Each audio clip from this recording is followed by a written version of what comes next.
میں تو حیرت میں ڈوب جاتا ہوں جب خواتین ہاتھوں میں پلے کارڈ اٹھائے میرا جسم میری مرضی کا نعرہ لیے میدان عمل میں کود پڑتی ہیں، اور پھر اس سے بڑے دکھ کی بات یہ ہے کہ ہمارا میڈیا ان کے پیچھے کسی نہ کسی انداز سے کھڑا ہو جاتا ہے اور ایک ماحول پیدا کیا جاتا ہے کہ اس کی زیادہ سے زیادہ تشہیر ہو۔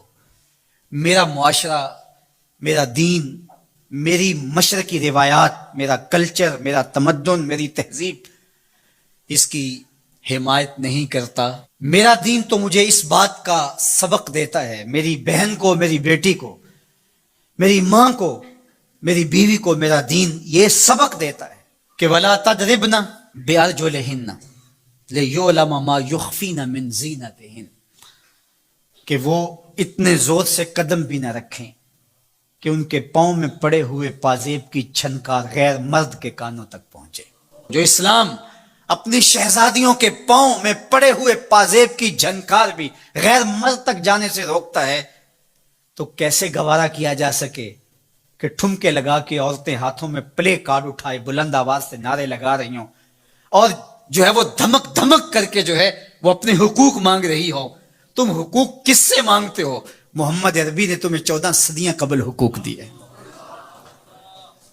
اور اگر تم اسلام کو نہیں مانتی اور اسلام کے ضابطوں سے انحراف کرتی ہو تو تمہیں میں ایک نقشہ ماضی کا دکھانا چاہتا ہوں کہ تمہارے وجود کو بھی گوارا نہیں کیا جاتا تھا۔ اٹھا کر کے سسکتی بچی کو زندہ درگور کر دیا جاتا تھا۔ بھائی اس لیے کاٹ دیتا تھا کہ کل کوئی میرا بہنوئی نہ کہلائے۔ عکاس کے میلے میں بیٹوں کے ہاتھوں مائیں فروخت نہیں ہوئی۔ تذلیل کا اور کیا روپ تھا جو عورت نے نہیں دیکھا تھا؟ یہ تو اسلام کا فیض ہے کہ اسلام نے ماں کا روپ دیا، اسلام نے عورت کو بہن کا روپ دیا، عزتوں کی مسند پہ بٹھایا، بیٹیاں زندہ درگور ہو رہی تھی، میرے حضور نے کہا میری فاطمہ میرے جگر کا ٹکڑا ہے۔ اس کو بتایا کہ تو تکریم کی جگہ پہ ہے، تو عزت کے مقام پہ ہے، اور حضور علیہ السلام سے سیدہ ملنے آتی، حضور اٹھ کے استقبال کرتے۔ عورت کہتی ہے مجھے حق نہیں دیا گیا جتنے حق تجھے دیے گئے۔ مرد کو وراثت میں ایک حق دیا گیا، عورت کو 2 حق دیے گئے۔ وہ باپ کی وراثت میں بھی حق لیتی ہے، شوہر کی وراثت میں بھی حق لیتی ہے، اس کو 2 حق دیے گئے۔ تو یہ تو عزت اسلام کی دی ہوئی ہے، یہ تو وقار اسلام کا دیا ہوا ہے۔ اسلام نے تجھے تکریم کی مسند پہ بٹھایا ہے، اسلام تمہیں عزت کے مقام پہ بٹھایا ہے، تو آوارہ ہو گئی، تو ہاتھ میں پلے کارڈ اٹھائے بازاروں میں گھومنے لگی، آوارگی کو اپنا حق سمجھنے لگی۔ یہ تو نقص تھا، یہ تو جاہلیت کے زمانے کی عورتوں کا مزاج تھا۔ تجھے تو یہ کہا گیا فَلَا تَخْضَعْنَ بِالْقَوْلِ فَيَطْمَعَ الَّذِي فِي قَلْبِهِ مَرَضٌ، کہا کہ جب دروازے پہ دستک ہو یا تو فون اٹھا لے، مجبوری ہو کسی غیر مرد سے تجھے بات کرنا، تو تجھے میرا دین کہتا ہے اپنی آواز میں لوچ نہ پیدا ہونے دینا، آواز کو تھوڑا سا کرخت کر دینا، دل کا کوئی روگی تیری آواز کی نرمی سے کوئی اور معنی نہ نکال لے۔ تو اتنی پاک اور پردے دار ہے کہ تیرے بارے میں خیال بھی پاک رہنے چاہیے۔ تجھے دیکھ کے مرد کو ادب سے نظریں جھکانے کا حکم دیا گیا ہے۔